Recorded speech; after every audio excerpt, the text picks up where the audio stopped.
E agora vem a parte 3, que a parte 1 e 2 eu acabei emendando, a parte 3 da entrevista da Maria Filipe com Gary Renard, né, o autor do Desaparecimento do Universo, e aqui nessa entrevista ele está falando das vidas que Jesus e Buda tiveram em comum. Então ele estava falando no outro pedaço que, na parte 2, né, ele terminou falando que você é afetado pelo sonho porque você está acreditando nele. Agora, se você soubesse que está sonhando, né, que você está dentro de um sonho, você não seria afetado pelas figuras do sonho.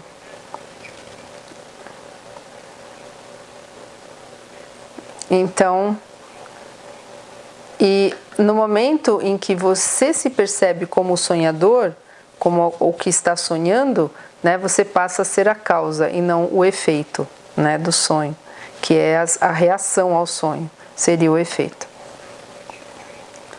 Então agora o sonho é o seu sonho e ele não pode te afetar, a não ser que você escolha assim. Se tem alguém nesse mundo que tem o poder de te machucar ou te afetar, é porque você lhe conferiu esse poder, você deu esse poder. E você investiu a sua crença no sonho, e o curso faz o contrário. Então, invista a sua crença em Deus e o seu reino, que é a única coisa real. E isso, então, é uma experiência totalmente diferente, né? Você não dar crédito de realidade a esse mundo em que você vive e saber que a única coisa real, o único real, né? Não é nem coisa, é Deus e o seu reino.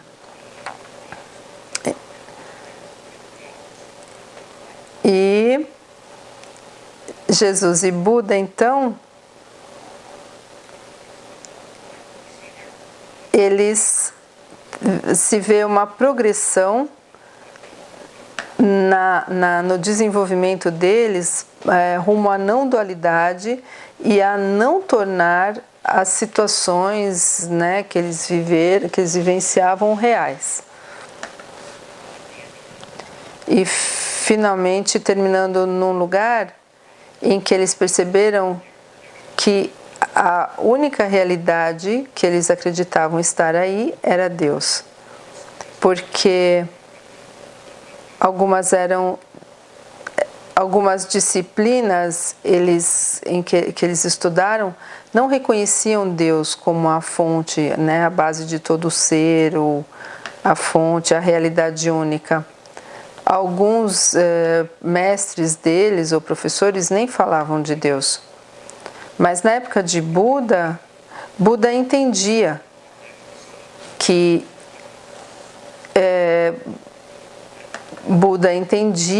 né, essa questão de que Deus é a única realidade, e eles conversavam sobre isso. E essa vida foi muito interessante porque eles se conheciam e eles se separaram e depois eles tiveram que se reencontrar. E o nome que era usado, né, para Buda, Siddhartha, muita gente chama ele de Gautama, né? Meus professores nunca usaram esse nome. Eles falaram que Gautama não era muito usado na época, eles chamavam de Siddhartha. Então eles falaram dessas diferentes pessoas. Havia a pessoa que Buda realmente era, isso é revelado no livro. Quem ele foi na época de Jesus. Aí havia ainda Maria Madalena, que também o acompanhou por várias vidas, e Filipe e Tomé. E é interessante ver a dinâmica, porque você vê as pessoas que entendiam o aspecto do não, eles entendiam o fundamento, né, não dualista nos ensinamentos de Jesus.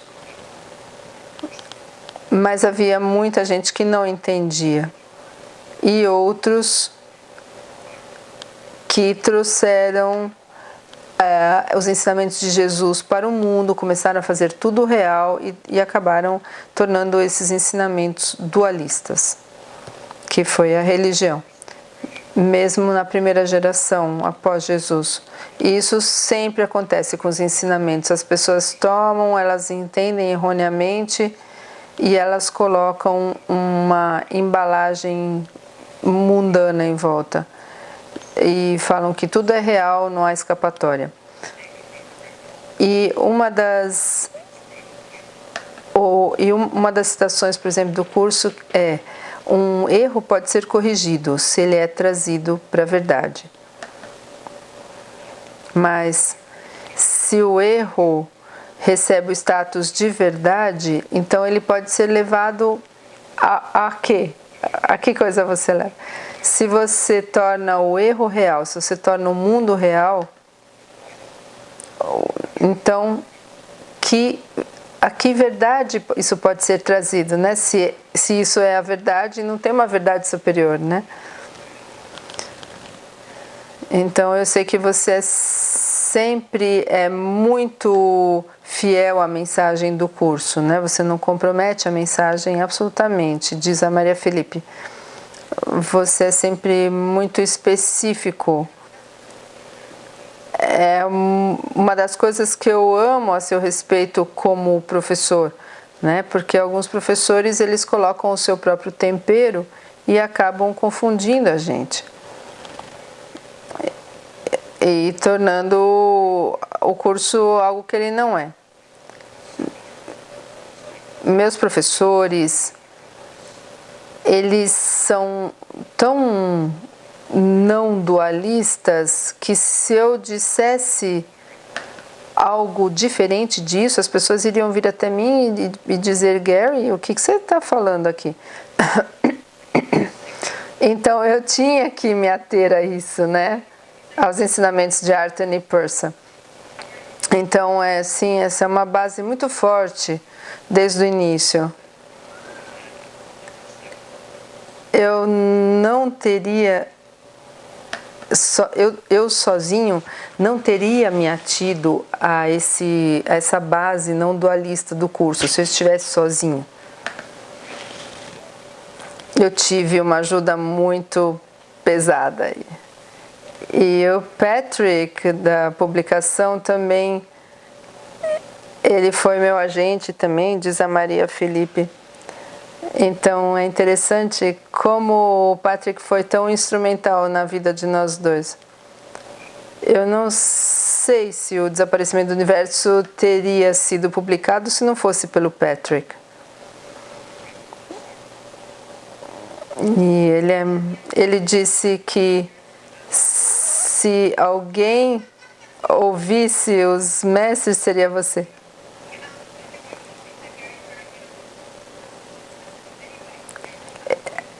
Ela perguntou para o Patrick se ele acreditava que o Gary teria mesmo ouvido esses mestres ascensionados. Ele disse que se alguém ouviu o Gary, com certeza, se alguém seria capaz, seria o Gary, porque o Gary sempre foi muito metafísico, né? Esse livro, ele vai ser muito difícil para qualquer ler esse livro e não querer se ater à natureza não dualista do Curso em Milagres. E esse é um dos pontos fundamentais justamente para os estudantes do curso. E quando você começou a falar, eu fiquei muito inspirada quando você falou de Jesus e Buda. Eu sinto que a forma como você expressa fica mais próximo da gente, né? Ou seja, eles também tiveram que passar pelo seu desenvolvimento, também tiveram que trabalhar em si, estudar, né? E eu sinto que isso nos dá inspiração, né? Porque isso nos permite acreditar que nós também podemos.